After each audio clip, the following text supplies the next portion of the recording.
Shri Gauranga Nityananda Shri Advaita Chandra Gadadhara Shiva Sadi Gaura Bhakta Vrindam Jayo Radhe Jayo Krishna Jayo Vrindavan Shri Govinda Gopinatha Madana Mohan.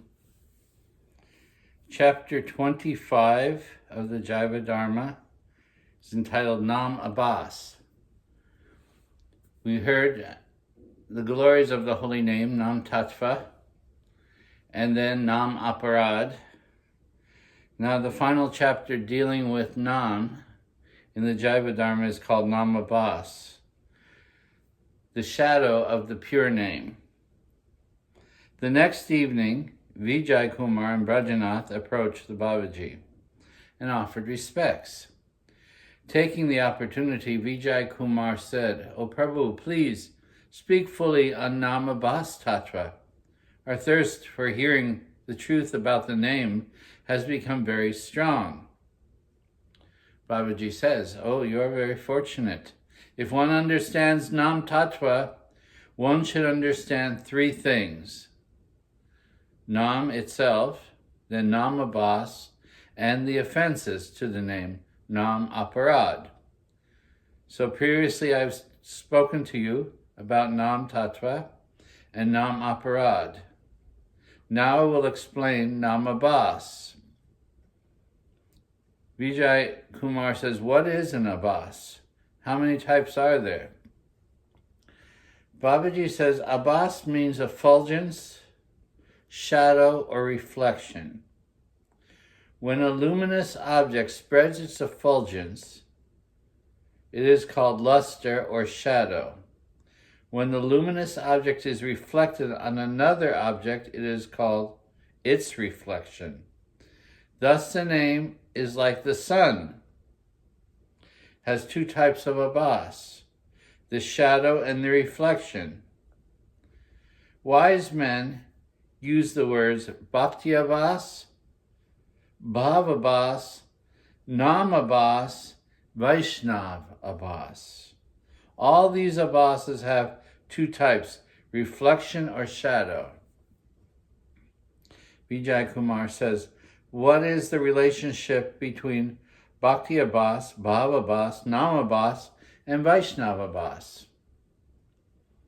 Babaji says, a Vaishnava cultivates the name. He is chanting the name. Hare Krishna, Krishna Krishna, Hare Hare, Hare Ram, Ram Ram, Hare Hare. We know that the name and he who is being named, Nam, and the Nami are non-different. When he cultivates the name with Bhakti Abhasa, his cultivation is named Nam Abhasa. So Bhakti Abhasa means he is not actually practicing pure devotion. His heart is mixed with desires for enjoyments, bhukti, or liberation, mukti, or the various types of yoga perfection, siddhis. Therefore, if he is a Vaishnava Abhasa, the name can never be pure. It is an Abhasa, it is a shadow or reflection of the pure name. When he cultivates the name with Bhav Abhasa, his name is only Nam Abhasa. That is, his emotional feelings can't be pure for Krishna because his heart is not pure for Krishna. Bhav and Bhakti are one. They're known by different names according to whether the state is restricted or unrestricted.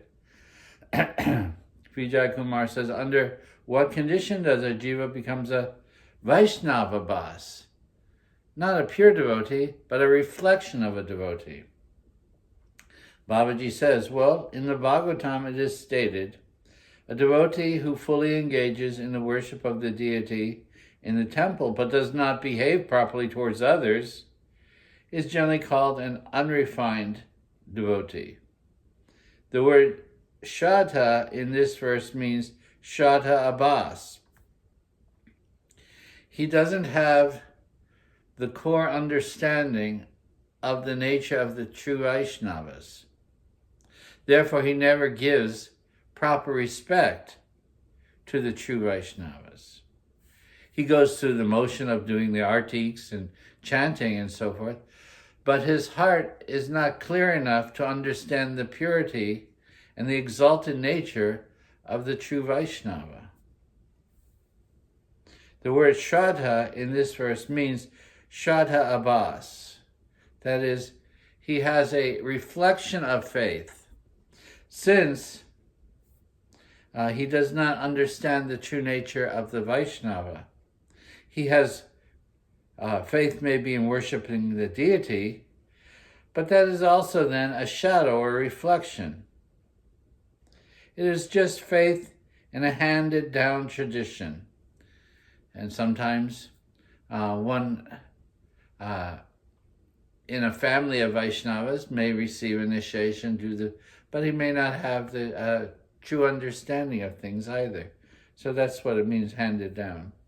The faith and the worship is that Bhakti Abhasa is therefore contaminated with some material concepts. It is not pure. Therefore, he is considered a materialistic devotee, or Vaishnava Abhasa.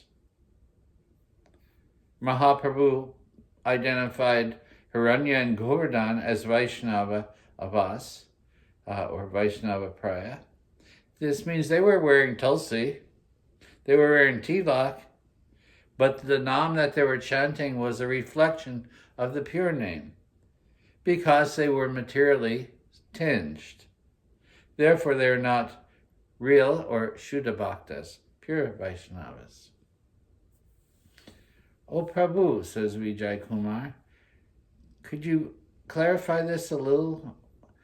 The qualities of the pure name, and so we can understand it better?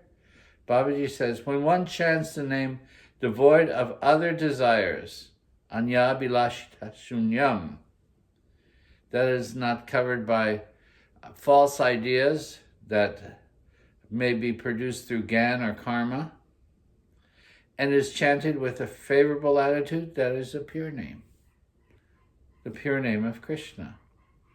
But if it is tinged with some impersonalistic concepts or the desires to enjoy, then that contaminates, because the heart is contaminated with materialistic ideas, Mayavadi ideas, conceptions that I am God, or I can become God, or anything like this, or I can enjoy by chanting the holy name so many opulences of this world. Those are contaminated ideas. The desire to experience the highest bliss on clearly manifesting the name's spiritual nature is not anyabhas. That is, it is free. The desire to experience the true name should be what's in our heart. Any other desire for attaining destructions of sins or attaining liberation, other desires exist while chanting, the name is not pure. Even the idea of removing obstacles that may be hindering our enjoyments within this world and so forth. That kind of thinking is improper. When the name is chanted, but not devoid of desires for intermediate results, such as Gyan, Karma, and Yoga, then the name is not pure. The name reflects the pure heart. The heart has to be pure. Of course, we begin with chanting the holy name to purify the heart. But then the pure heart must then chant the name. Driving unfavorable intentions from the heart, cultivating the name with favorable intentions is the pure name. Therefore, the Vaishnava must be very humble in understanding what is what and approaching proper authorities, getting proper guidance in how to chant the name. Considering this quality, observe that the pure name is the name devoid of nam, aparad, or namabas. Gauranga, Sri Chaitanya Mahaprabhu, the avatar to purify this Kali Yuga, says, Chinada pi sunit chinar taror iva sahishnuna, amanina manadena kirtaniya sadahari. One has to think in terms of humility. One who thinks of himself lower than the grass, tolerant, more tolerant than the tree, has no desire for personal honor, but ready to give honor, respect to others. Oh, he can sing the glories of the holy name constantly. This is Chaitanya's, Sri Chaitanya Mahaprabhu's direct instruction. Vijay Kumar said, Prabhu, what is the difference then between Nam Abhasa and Nam Aparad? Seems like maybe a very fine line is there. Babaji says, when it is not pure Nam, it is Namabhas. In some cases, the Namabhas is called Namabhas, but in other cases, it may become Nam Aparad. When the name is impure because of ignorance or error or even inattention, then it is Namabhas. But when the name is impure because of deception or desires for liberation and enjoyment, such as found in the Mayavadis and materialists, then that is Namaparad. If the 10 offenses I explained to you are committed out of ignorance, then those names are also considered Namabhas. That is, previously explained the 10 offenses. But if they're done out of ignorance, then that may be considered Namabhas, not exactly an aparad. One should understand that as long as there is no offense, there is hope that the pure name will manifest on removing Namabhas. If offenses are seen, the pure name cannot arise easily. There will be no auspiciousness unless one uses the methods to destroy the offenses to the name. Vijay Kumar says, by what method can a person with Namabhas become free from the Namabhas? It is understandable that a person who begins chanting may not be chanting the pure Nam, or only the shadow of the name. His faith is not strong, he has material tendencies, and so forth. Therefore, his chanting is considered Namabhas. But how can that Namabhas rise to the level of Shuddhanam? That is Vijay Kumar's question. Babaji says, by cultivating the name in the association of pure devotees. Very quickly, then a taste for pure bhakti will arise. When the name appears on the tongue, it is the pure name. Therefore, it is necessary to give up the association of offenders, because if one keeps such association, the pure name will not appear. Association with persons practicing pure bhakti is the one cause of auspiciousness for the jiva.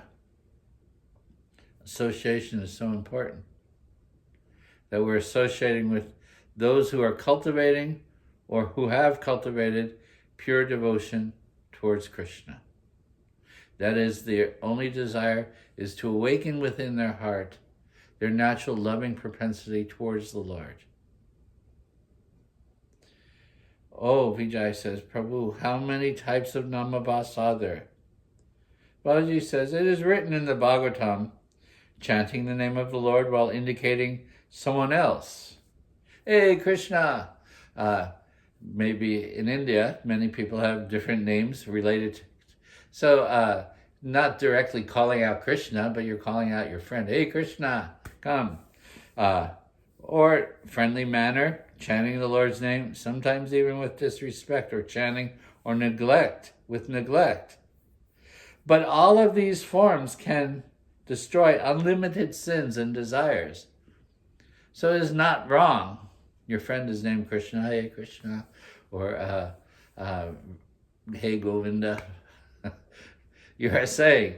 So the example is given in that of Ajamil, because he's calling out for his son. Hey Narayan, oh Narayan. Throughout his life, he's calling his son. And at the end of life, when Yamadutas are coming, he also calls out for his son. And the effect is there. Everything is stopped. All that idea that he has sinful life continuing, therefore he should go to the hells and so forth.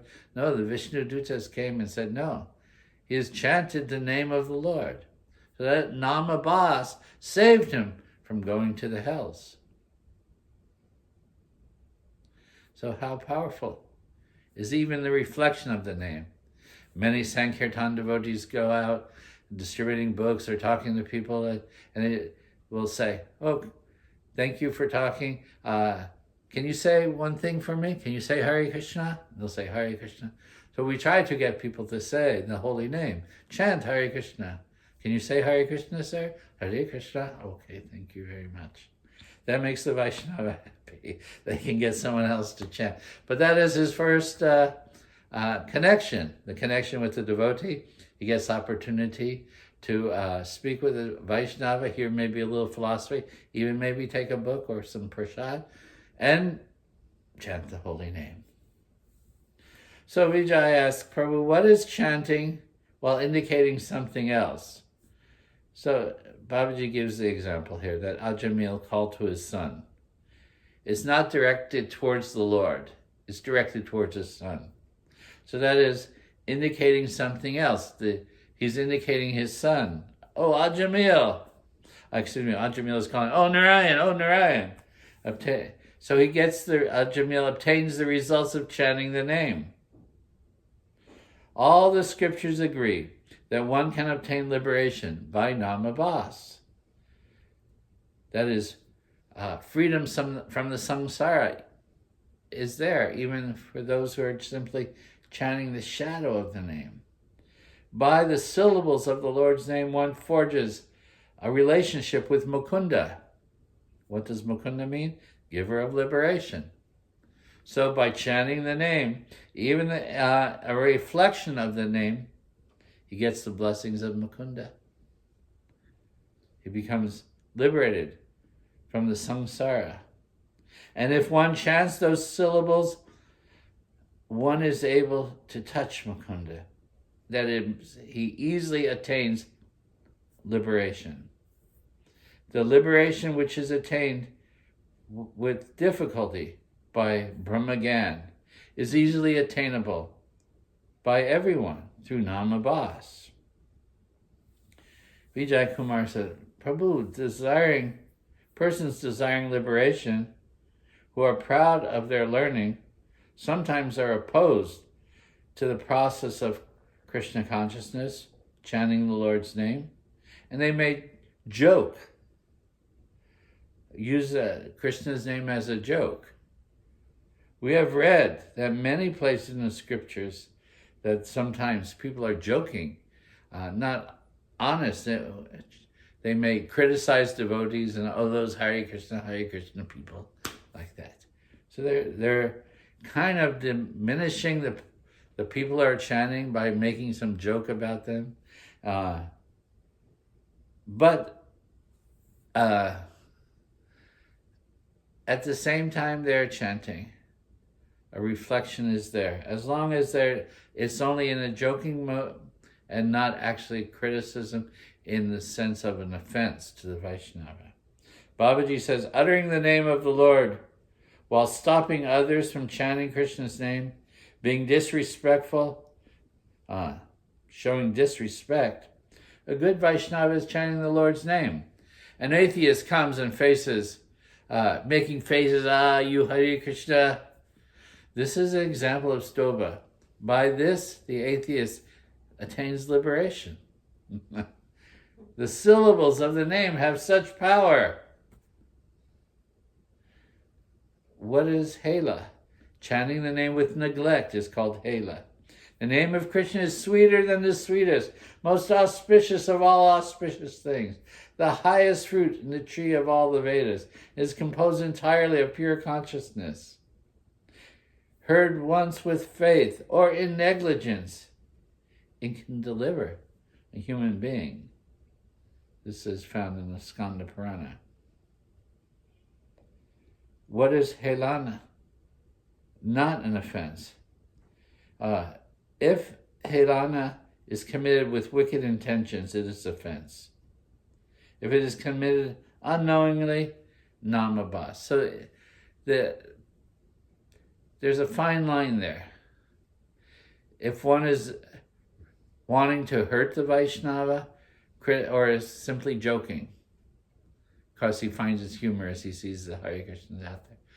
But, or if he's actually of a demoniac mentality and wants to hurt the Vaishnava, then if he even calls out Krishna's name, that is aparad. He's making offense. What are the results of namabhas?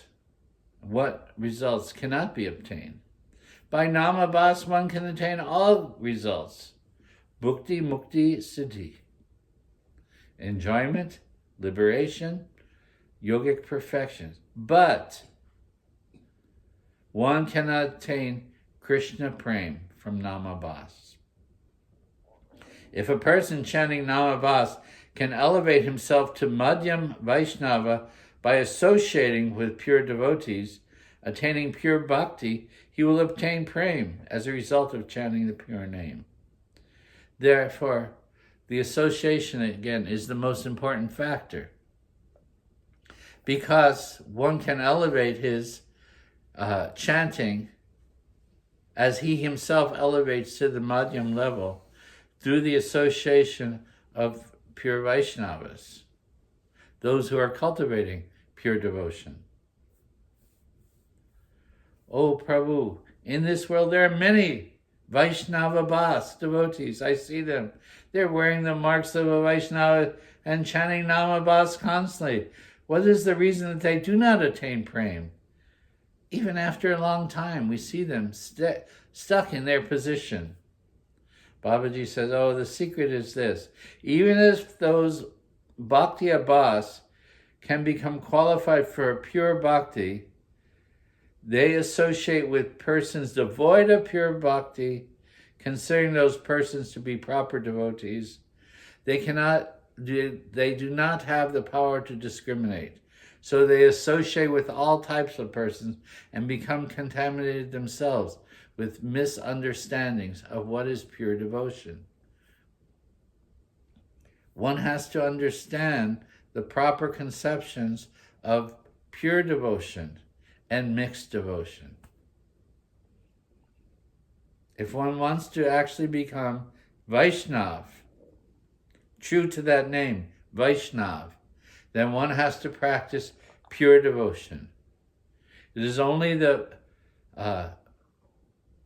Vaishnav who practices pure devotion who actually is entitled to that title, Vaishnav.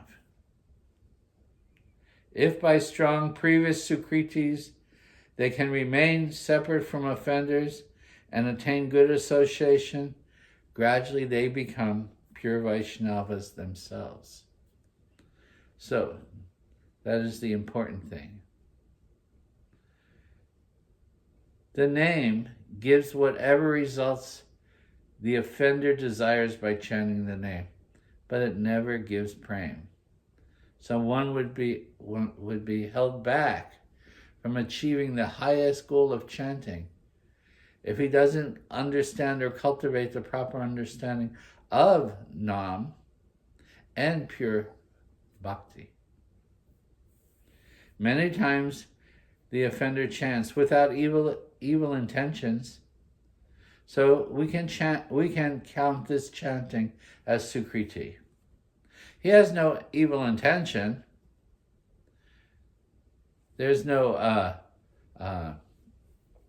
deception in his heart. He goes to the temple. He enjoys the association of many people that they become his friends. He sees the deities and so forth. So he is gaining sukriti. He may not be chanting the pure name. He may not have awakened his faith, his shraddha, in the pure name yet, or in the process of pure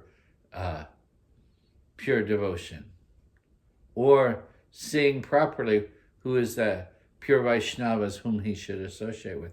But in his innocence, he goes. The association, the friendship is good. The prasadam is nice. How many people have changed their lives because of this? And going to the temple, seeing the beauty of the deities and so forth, he chants. He feels happy there. So gradually, he purifies his heart because he's engaged in the process of sukriti, willingly. There's the term agata sukriti, unwilling or unknowingly agata sukriti. He doesn't know. He's given some prasad on the street. Someone, Hare Krishna, take this.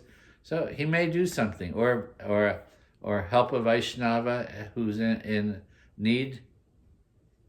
He may do something and gain some sukriti unknowingly. That sukriti brings Krishna's blessing. But if one goes to the temple regularly, chants the holy name, associates with the devotees, takes prasad, his chanting gradually is becoming purified because he's participating in the process of sukriti, building up his pious credits, or spiritually pious credit, not ordinary. Babaji says, Vijay Kumar asks, if chanting the name once can destroy all sins, why is it necessary that we chant continually? And Babaji says, the mind and behavior of the offender to the name is always contaminated. By nature, he is adverse to the Lord. So his taste is for materialistic activities. It is to protect us. The pure Vaishnava wants to protect us. He says, chant the holy name constantly. Chant 16 rounds daily. Do this, do that. That's to protect us. A wall of protection, kavacha, a protective shield. Put on your tilaks and associate with those. The whole program is to protect us from materialistic association. Gaining Vaishnava association. That was why Prabhupada created his society, to give everyone the opportunity of gaining true Vaishnava association, an opportunity to chant and take prasadam, hear the Bhagavad and so forth, and gradually elevate themselves to the level of Shuddha Bhakti, pure devotional service. Vijay Kumar says, Prabhu, the nectar flowing from your mouth about this Nam Tattva is entering our hearts through our ears. It has made us insane with the desire for this prem rasa of the name. We have become successful today, being able to understand the name, Nam Abhasa and Nam Aparad. We have developed that greed, that loyam, to hear what you now say in conclusion. And Babaji says, Jagadananda Pandit has given the highest instructions in his Prema Vivarta. He says, brother, do not chant the name in association of non-devotees. The external symbols of the name are present, but it is never the real name. Sometimes it is Namabhas, sometimes Aparad. But this will create an obstacle to pure bhakti.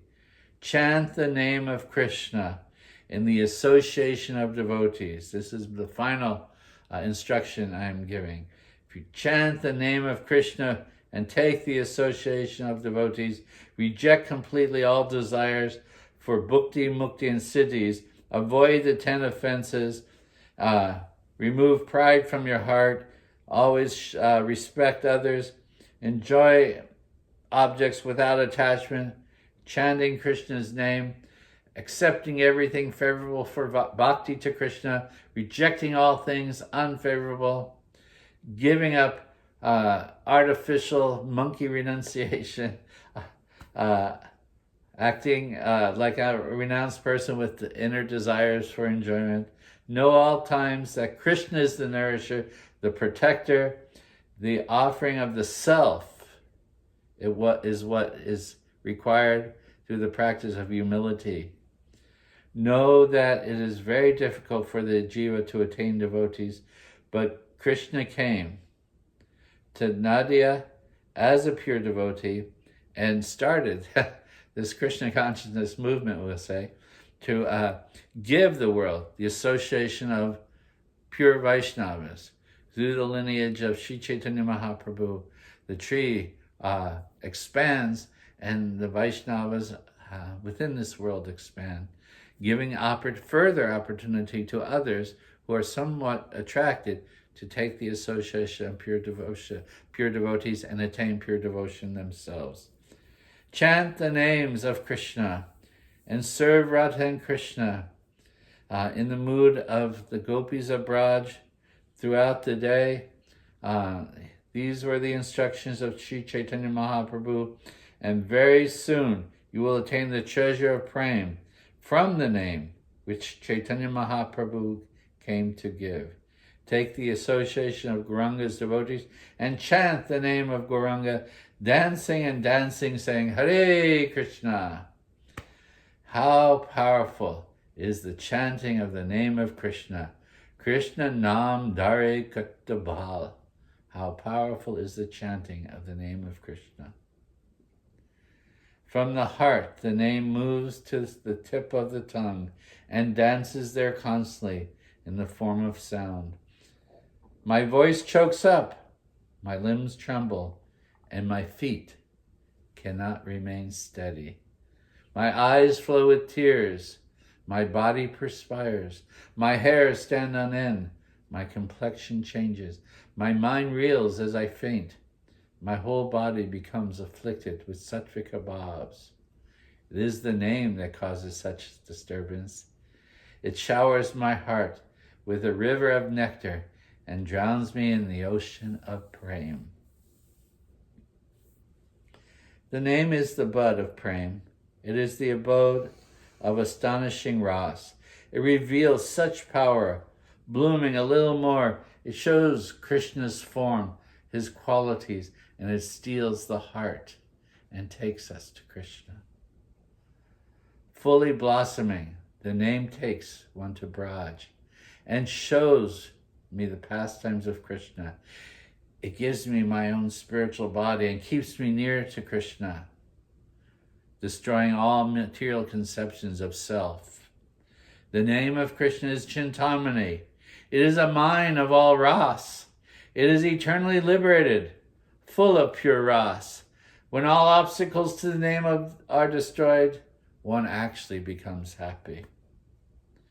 As he sang this song about the name, it became midnight. When the chanting was finished, Vijay Kumar and Brajanath, now taking permission from their guru, went home, absorbed in the ras of the holy name. Jai Gaur Premanandi Hari Hari Bol Shri Radhe Sham. All glories to the holy name of Krishna.